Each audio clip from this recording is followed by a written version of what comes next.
يقولو بالخير وياروسو برقوركو هشيسا بلانتي كدبايسي وعنا وناكسنا قيارتها وضعنا قداونا سعيد الكيمبا ميلور بوا جوكتان وعند الله إننا وقت قايدين وحنا ذو لما أنتم بموقارك الله يقرأي عيد والبو موقارك الله يقرأي سبحان الله سبحانه وتعالى عنك قبر ينا أموره اللينا إلهين وسعلو إلهين أولاد وحفديو أنت أولاد دون كان إلهي أولاد بارية حسيو أنت قردون كأنا قرب وناكسني مستقبل وناكسني بويني حسيو لما أنتم بأمورها الليدين إلهي سعلو إلهي سبحانه وتعالى وعنك قبر ينا قف والبو موقارك الله يقرأي إن ربي سبحانه وتعالى وسعلو أمورها قفكاسي وليهي إلهي سبحانه وتعالى أنا دنبيgiisii dambiga waalidkiisba ee baha dhaafa dhamaantiinba muuqaalka leegta ku qabta leegtana lacag meehee oga waxaan eegi doonaa xildhibaanad Ilhaan Cumar oo ka tirsan baarlamaanka Mareykanka ayaa fadeexadii ugu weyneed la soo bandhigay ayadoona muuqaal laga duubay saaxiibkeed ee iskaga furtay ninkii Soomaaliga ahaa Tom oo ah Soomaali oo ah Mareykan asalkiisa isla markaana ah Christian waxaana wargeyska Daily Mail uu soo bandhigay fadeexadii ugu dambeysay Ilhaan Cumar waxaana Ilhaan Cumar iyo Tom oo hadda labadoodaba ah kuwa madax bannaan isla markaana isdoortay ayaa waxa Ilhaan iska furtay ninkii Soomaaliga ah ee qabay isla markaana muslimka ah Axmed Xirsi halka Tomna hadda Daily Mail uu warbixinta qortay ay ku sheegtay in naagtiisa caruurta u dhashay uu furay isla markaana uu soo madax bannaanaaday Ilhaan Cumar waxaana wargeyska Daily Mail uu soo bandhigay sawirro iyo waliba muuqaalo muujinaya Ilhaan iyo xiriirka ka dhaxeeya Tom waxaana labadooda ay wada sitaan faraanti isku eg taas oo muujinaya in labadooda ay isqabaan isla markaana ay isku guursadeen waxa ay aaminsan yihiin ayadoona qofka haweeneyda muslimadda ah diiniyan ama dhanka shariicada islaamka aysan guursan karin qof gaar ah diintana aysan baneenin laakiin waxa muuqata in labadooda ay isku guursadeen diin ka baxsan tan islaamka waxaana Daily Mail uu soo bandhigay muuqaalo muujinaya Ilhaan Cumar iyo sidoo kale Tom oo wada jooga meelo lagu raaxaysto waxaana sawirada qaarkood ka muuqda in howlgallo ay ka soo baxeen labadooda waxaana la arkayaa ayagoo garbaha is haysta mararka qaarna garba siman iyo waliba Tom oo dhinaca dambe ama gadaal ka socda meel u dhow oo talaabo u jirta Ilhaan Cumar wargeyska ayaa waxa uu qoray in Ilhaan Cumar iyo Tom ay isguursadeen isla markaana ay qarinayaan waxaana la sheegay in Ilhaan ayada ay codsatay inuusan Tom hadda shaacinin guurkooda iyo waliba in ay yihiin lamaane isdoortay laakiin ay la shaaciyo doorashada soo socota kadib hadii ay soo noqotay Ilhaan Cumar waxaana arintaasi lagu macneeyay in Ilhaan ay ka baqayso taageerada dadka muslimiinta ah oo markii hore aqlabiyadda Ilhaan u codeysay kolkii hore markay ku soo biireysay Mareykanka waa baarlamaanka Mareykanka waxay ahaayeen dadka muslimiinta waxayna ka baqaysaa Ilhaan Cumar in dadka muslimiinta ay ku kacaan maadaama shariicada islaamka aysan qabin gabar muslimad sheeganaysa in ay guursato nin Christian waxaana taas ay keentay in Tom iyo Ilhaan ay ku heshiiyaan in guurkooda in lagu dhawaaqay in laga dhigo waqti kale gaar ahaan doorashada hadda soo socota kadib markay dhacdo hadii Ilhaan Cumar ay ku guuleysato kursiga xildhibaannimo ee Mareykanka waxaana taageerayaal badan Ilhaan ay ku weysay ceerinta iyo waliba inay iska furto ninkii Soomaaliga ah ee qabay Axmed Xirsi kaas oo noloshiisa u huray inta badan Ilhaan Cumar isla markaana door muhiim ah ka ciyaaray in Ilhaan ay ka mid noqoto baarlamaanka Mareykanka laakiin markii baarlamaanka Mareykanka ay ka mid noqotay ayaa Ilhaan soo qaba Axmed Xirsi waxay la saaxiibtay ninkan hadda muuqaaladiisa aad u jeedaan Daily Mailna mar kale ay soo bandhigtay fadeexadii ugu weyneed waxaana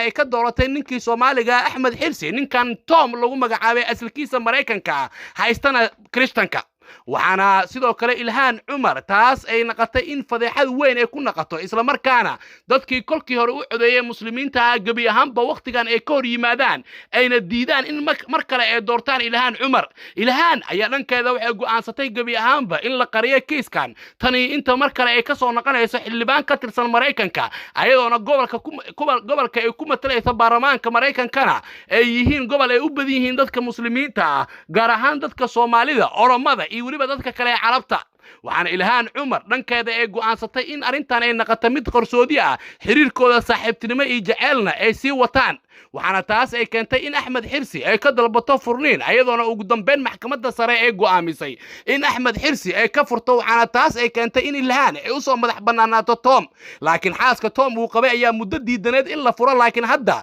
wargeeska daily mail wuxuu qorayaa in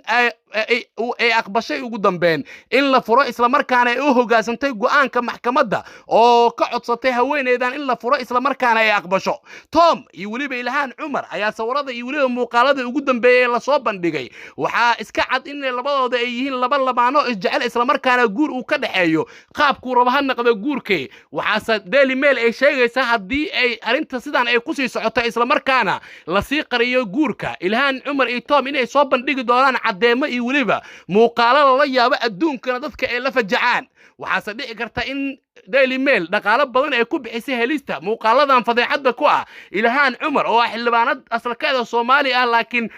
dhalashada Mareykanka haysata waxaana ilhaan cumar kolkii hore dad badan ay kaga niyijabeen taageerada weyn ee u muujiso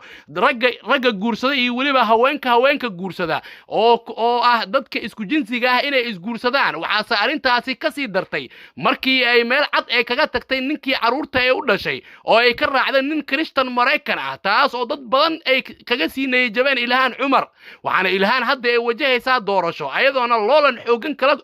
kala kulmi doonto dhowr qofood oo Soomaali ah ay weliba gabar Ciraaqiyad ah oo muslimad ah waxaana dhammaantood ay yihiin kuwa doonaya kursiga ee ku fadhiisay ilhaan cumar maadaama ilhaan ay dhax fadhiso fadeexad aad u weyn isla markaana xaaladeedu ay tahay mid aan kabasho lahayn waxaana muuqaalada daily mail oo qofkii galaa uu arki karo ilhaan iyo fadeexadda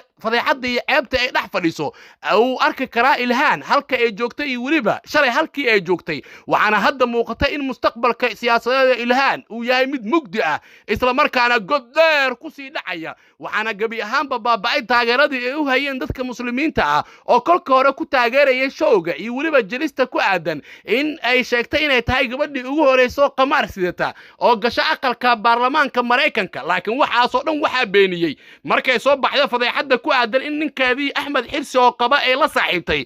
tom oo ah Mareykan Christian ah taas oo gabi ahaanba tirtirtay beentii iyo weliba jelistii ay samaynaysay ilhaan cumar qof walbo ilhaan iyo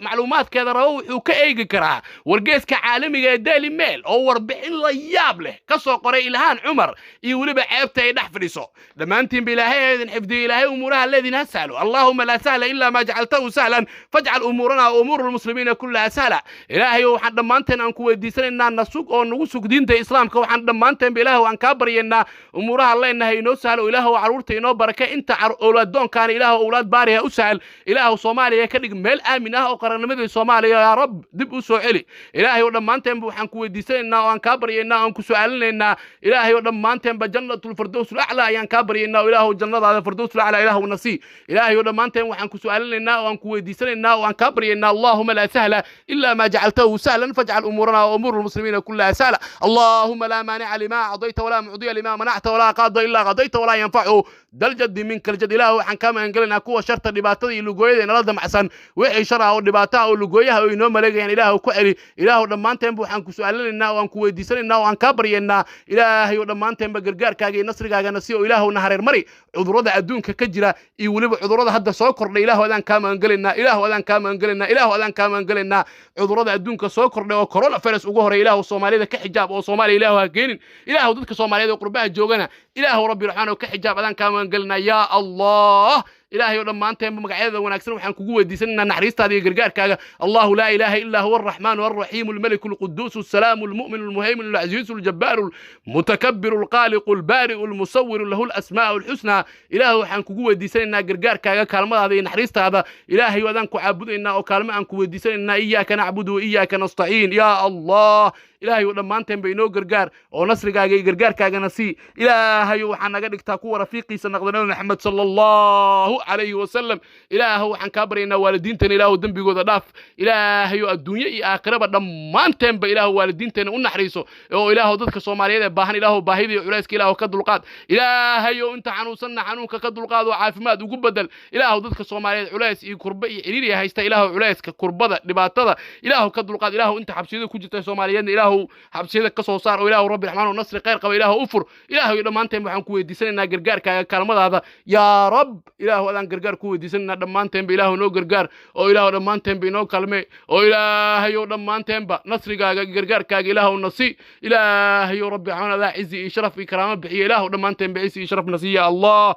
ilaahayow waxaan ku weydiisanaynaa oon ku su'aalinaynaa oo aan kaa baryaynaa yaa rab ilaahu rabbi raxmaanow noo naxariiso naxariistaaga guud يمد جارانات بإله لما أنت من نون حريص إله وأنت حنوصل أنت كربيسان إله كربضة كدلقاد وحنون كدلقاد وعافمات وقبدل وصلى اللهم على نبينا محمد وسلم تسليما سبحان ربك رب العزة عما يصفون وسلام على المرسلين والحمد لله